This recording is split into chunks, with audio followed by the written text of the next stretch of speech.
চা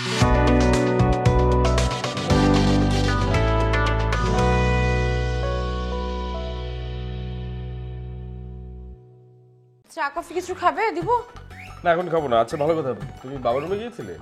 হ্যাঁ গিয়েছিলাম, দুটো মাছ ভেজে দিয়ে আসলাম, কিন্তু বাবা বললো এখন খাবে না, পরে খাবে। কেন, আবার কিছু হয়নি তো? না সেরকম তো আমাকে কিছু বললো না, আমাকে খালি বললো যে ঘুম পাচ্ছে, এখন খাবে না। আচ্ছা তাহলে এক কাজ করো, বাবাকে একদম লাঞ্চের সময় ডাকো। ঠিক আছে। আর মুগ্ধ এসে ওরা কোথায়? ওরা ওই যে মুগ্ধ গাছ লাগিয়েছে না, ওর ম্যাডামকে দেখাতে নিয়ে গেছে। বাহ, খুব ভালো করেছে। আচ্ছা একটা কথা বলি, আমাদের ছেলে মুগ্ধ, তুমি কি একবারও ওকে খেয়াল করেছো যে ওর মাথায় কত সুন্দর সুন্দর বুদ্ধি ঘোরে? এটা তুমি একদম পারফেক্ট বলেছো। আমিও না বুঝতে পারিনি যে মুগ্ধর মাথা থেকে এই ধরনের একটা আইডিয়া আসবে। শুধু মুগ্ধ না, আমার মনে হয় কি জানো, আমাদের প্রত্যেকেরই মাথায় মানে কিছু ভালো বুদ্ধি থাকা দরকার। এই যেমন মুগ্ধ গাছ লাগিয়েছে, আমাদের সবার উচিত ভালো সময় একটা করে গাছ লাগানো। যদি আমরা সবাই মিলে একটা করে গাছ লাগাই, তাহলে পুরো বাংলাদেশে কেমন সবুজ হবে ভাবতে পারছো? এটা তুমি ঠিক বলেছো। আরেকটা জিনিস কি জানো, গ্রাম অঞ্চলে যারা সুখের সময় গাছ লাগায়, এই গাছটায় কিন্তু 20-30 বছর পর তাদের দুঃখের সময়ে কাজে আসে। হ্যাঁ তাই তো। আচ্ছা ভালো কথা, সুরুজ আর রুম্পাকে ফোনে পেয়েছিলে? কথা হয়েছে ওদের সাথে? আর বলো না, আমি বারবার চেষ্টা করছি কিন্তু ফোনটা বন্ধ দেখাচ্ছে। কি বলো, এই বাড়িতে আসার পর তো ওদের সাথে নিয়মিত কথাই হচ্ছে না। আচ্ছা ভালো কথা, বাবার কাছে তো মনে হয় আলতাফ ভাইয়ের নাম্বার আছে, আমি নাম্বারটা নিয়ে চেষ্টা করে দেখি না? হ্যাঁ সেটা তুমি দেখো, আর যদি ইনকেস না পাও তাহলে অফিস থেকে আসার সময় ওদের বাসায় ঘুরে এসো। আরে এত অস্থির হওয়ার কিছু নেই, আমি অবশ্যই যাবো। আচ্ছা ঠিক আছে, এখন বলো তুমি দুপুরে কি কি খাবে? তোমার জন্য কিছু আলাদা করে রান্না করবো? তোমার যা ভালো লাগে সেটাই করো, আমি মা।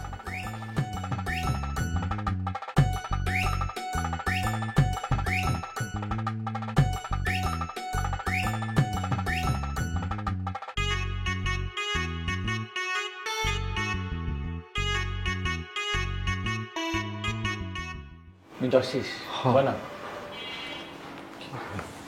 রে? বাবা যেন কোথায় গেছিল বুঝছিস, আসার পর থেকে দেখি মন খারাপ, মুড অফ।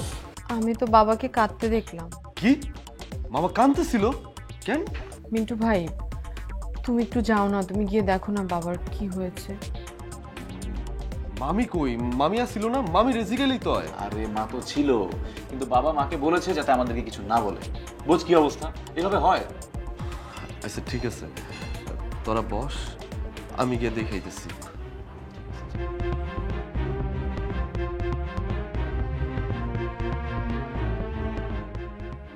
শোন, মিন্টু হলো বাবার সব থেকে কাছের লোক, সো আমাদেরকে না বললেও মিন্টুকে ঠিকই বলবে।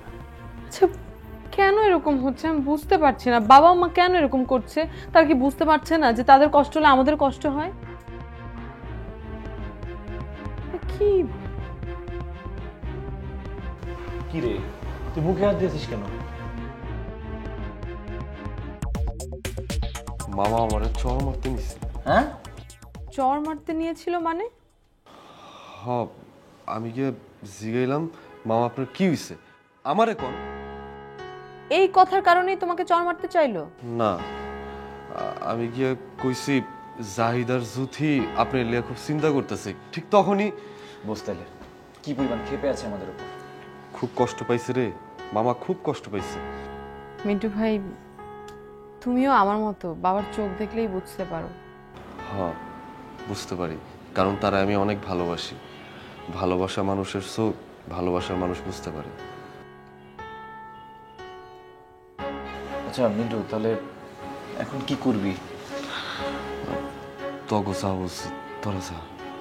আরে আমরা গেলে তো বাবা আরো ক্ষেপে যাবে, তখন কি হবে? না রাগ করবো না, আর রাগ করলে প্রথম প্রথম রাগ করবো, পরে দেখবি সব ঠিক হয়ে গেছে। যা। হ্যাঁ ভাইয়া চল তুই আর আমি বাবার কাছে যাই।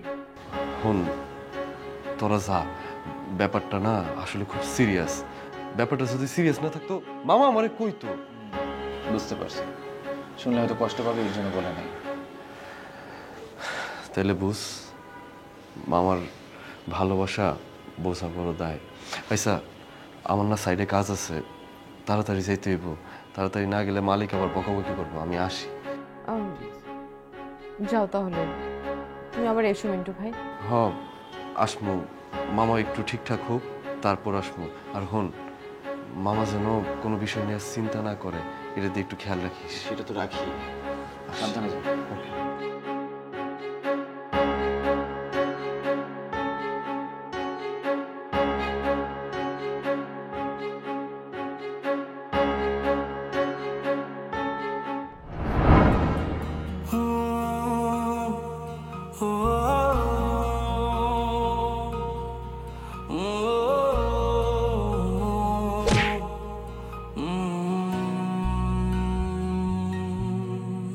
এই ইটের খাঁচায় কংক্রিটে ডানা ঝাপটায় ইচ্ছের পাখি, শহর জীবন বোঝে না তো মন, সবটুকু মনে হয় ফাঁকি।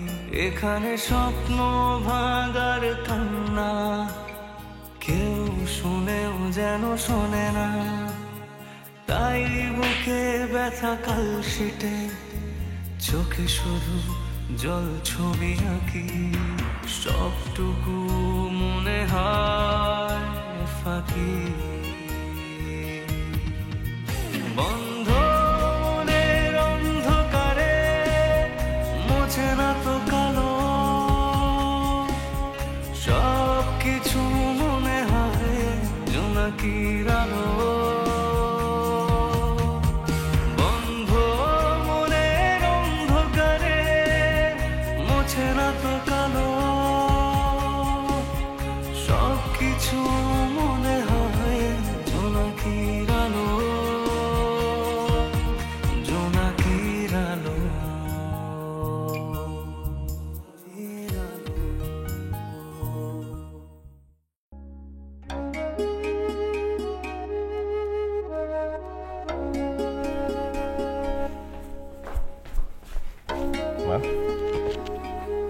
আচ্ছা বাবা, সেদিন বাবার কি হয়েছিল? ও সেদিন হঠাৎ করে তোর বাবা মানে অজ্ঞান হয়ে পড়েছিল। আমরা তো ভয়ে শেষ, কি করি তারপর একটু পরে জ্ঞান ফিরেছিল। এরকম হুট করে অজ্ঞান হয়ে যাওয়ার লক্ষণ তো ভালো না মা। শাকিল, বৌমা আমাদের এত আপ্যায়ন করছে, এত ভালোবাসছে, পরে আবার সমস্যা হবে না তো? মানে কি সমস্যা মা? বিশ্বাস করো, তোমাদের বৌমার আগের মতো নেই, একদম পুরো পাল্টে গেছে। তাহলে তো ভালোই রে বাবা। মা, আমি বাবাকে কোথায় ট্রিটমেন্ট দাও যে খুঁজে দেখছি, তুমি কোনো চিন্তা করো না, প্রয়োজনে দেশের বাইরে নিয়ে যাবো।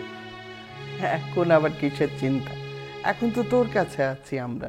আচ্ছা মা, তোমাদের কি সুরুজার রুম্পার জন্য মন খারাপ হচ্ছে? একটু একটু তোদের কথা মনে হবেই, এতদিন একসাথে ছিলাম। তো ওদের সাথে ফোনে কথা বলো, কথা বলে ওদেরকে একদিন আমাদের বাসায় আসতে বলো। তো বাবাও সেই কথাই বলছিল একদিন ওদেরকে এই বাড়িতে ডাকি। তোর বাবা ফোন দিয়েছিল সুরুজকে, কিন্তু ওর ফোন নাকি বন্ধ। ব্যস্ত মানুষ, হয়তো ফোনের চার্জ নেই। আচ্ছা শাকিল, তোর শ্বশুর বাড়ির সঙ্গে সম্পর্ক ঠিক আছে তো? শুরুতে নষ্ট হয়েছিল, যখন দেখলো যে আমি আমার সিদ্ধান্তে অটল আছি, তারপর মেনে নিয়েছে। খুব ভালো কথা। ডলির সাথে কথা হয় তোর? হ্যাঁ মা, হয়তো এই তো সেদিন রাতেও কথা বললাম। তাহলে তো খুব ভালো, আত্মীয়দের সঙ্গে সম্পর্ক রাখা খুবই ভালো। তারা ভেবেছিল আমি সেখানে চলে যাব, কিন্তু আমি তো যাব না, আমার সিদ্ধান্তে আমি অটল ছিলাম। আমি তোমাদের ছেড়ে কোথাও যাব না। তোর বাবা তোকে ভুল বুঝেছিল, ভেবেছিল যে তুই তোর বাবার মতো হোসনি। আচ্ছা মা, এই ভাবাটা কি তখন স্বাভাবিক ছিল না? আমি এভাবে ভাবতাম না। আমি জানি আমার শাকিল তার বাবার আদর্শকে ভুলে যেতে পারে না। মা, আমি তোমাকে অনেক ভালোবাসি। ও বাসায় যখন ছিলাম মাঝে মাঝে ঘুম ভেঙে যেত, আর তোকে নিয়ে নানা রকম স্বপ্ন দেখতাম। জানো মা, আমারও না একই সমস্যা হয়েছিল। তোর ছোটবেলার কত স্মৃতি মনে পড়তো, বুকের ভেতরটা তোকে দেখার জন্য খাঁ করতো। আচ্ছা মা, বাবা এমন করেনি? করেনি মানে? সে তো আমার থেকেও বেশি ছটফট করেছে। আমি তার চোখ দেখেই বুঝতে পারতাম। আমি যখনই জিজ্ঞেস করেছি যে কি হলো, সব এড়িয়ে যেত, বলতো না আমাকে। ঠিক আছে মা, তোমাদের এই ভালোবাসার মূল্য আমি সারা জীবন ধরে রাখবো, এক বিন্দু কমতে দিব না। আমরা তো জানি বাবা। আচ্ছা মা, বাবার ইমিডিয়েট ডাক্তার দেখানোর ব্যবস্থা করতে হবে, প্রয়োজনে ফুল বডি চেক আপ করাবো। দেখ যেটা ভালো বুঝিস। জানো মাম, মানে যেদিন তোমরা বাসা ছেড়ে চলে গিয়েছিলে সেদিন খুব কষ্ট হয়েছিল। কষ্ট আমাদেরও হয়েছিল রে বাবা। বাড়ির বাইরে সারা রাত বসেছিলাম। আলতাবের বাড়ি পাওয়ার পর দু চোখ বোঝার সুযোগ হলো।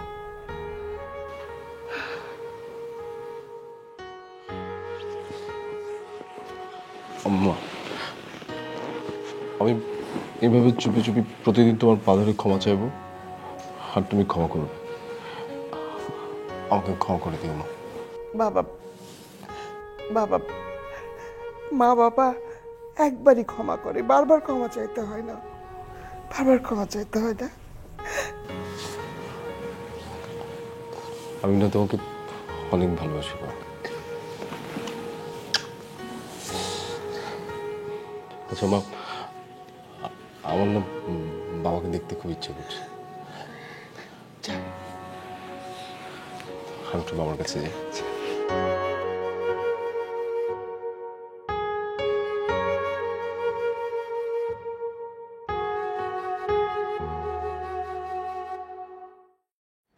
আজকে কি বলছো তুমি? আজকে না যাই, একটা প্রিপারেশনের ব্যাপার আছে না? প্রিপারেশনের আবার কি আছে, তোমাকে আজকে যেতেই হবে।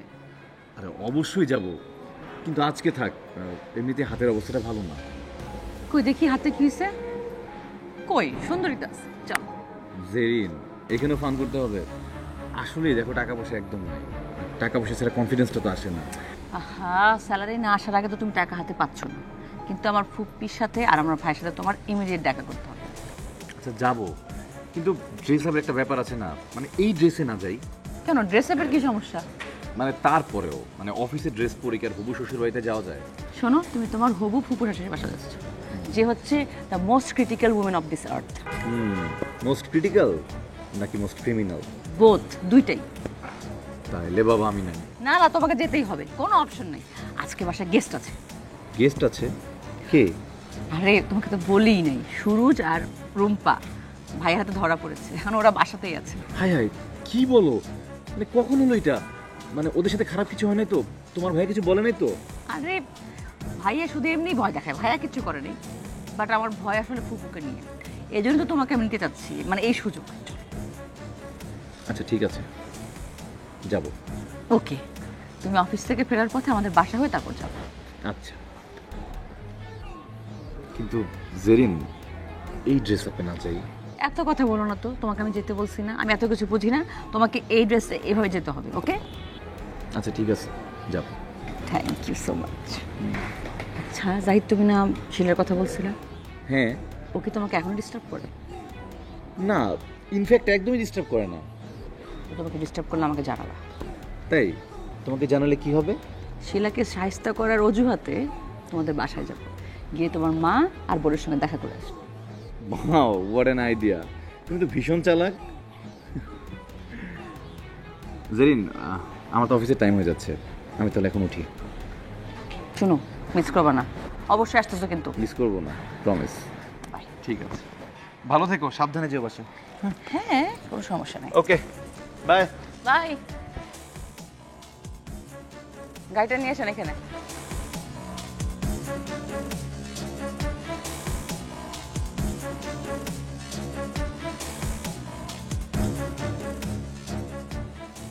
শাকিল কিছুক্ষণ আগে আমার রুমে এসেছিল,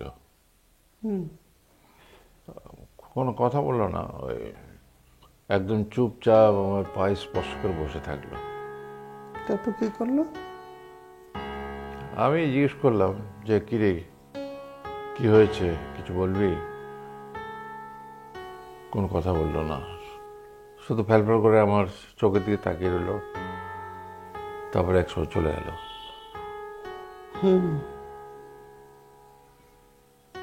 আমাদের ছেলেটা যেন কেমন হয়ে গেছে, তাই না? এই জানো, এই সুরজের ফোনটা শুধু বন্ধ পাচ্ছি, একটা ফোন করো না সুরজকে, কিছুতেই পাচ্ছি না ওকে।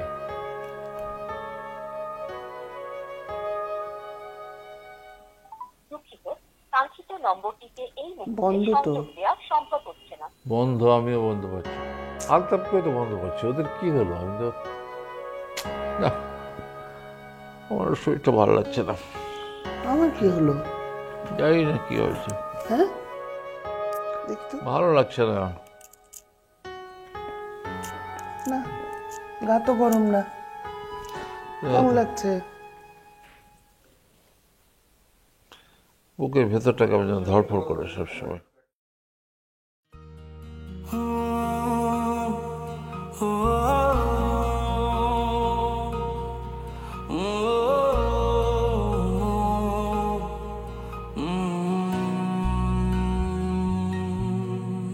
এই ইটের খাঁচায় কংক্রিটে ডানা ঝাপটায় ইচ্ছের পাখি, শহর জীবন বোঝে না তো সবটুকু মনে হয় ফাঁকি।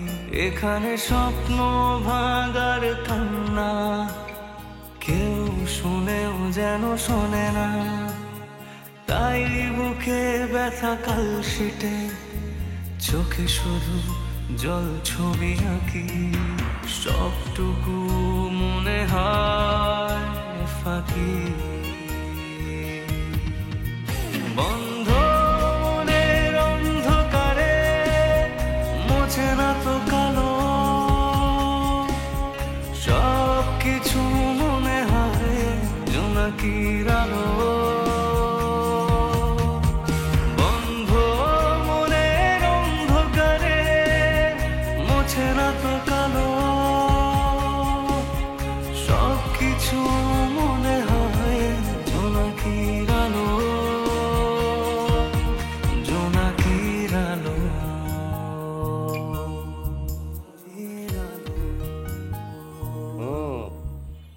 আচ্ছা, তোমার বাবা মানে অবসর নিচ্ছে কতদিন হয়? প্রায় 3 বছর। তা তোমাকে সংসারটা এখন চলে কেমনে? মানে আমি আর আমার বোন দুজনের মাধ্যমে আমরা দুজনেই টিউশনি করাতাম। যেহেতু এখন আমার জব হয়ে গেছে তাই টিউশনিটা আর করাচ্ছি না। ও, বুঝতে পারছি। তার মানে তোমার জব হয়েছে, তোমার আর টিউশনি করানো লাগবে না, কিন্তু তোমার বোনের টিউশনি ঠিকই করানো লাগবে, তাই তো? জি সেরকমই।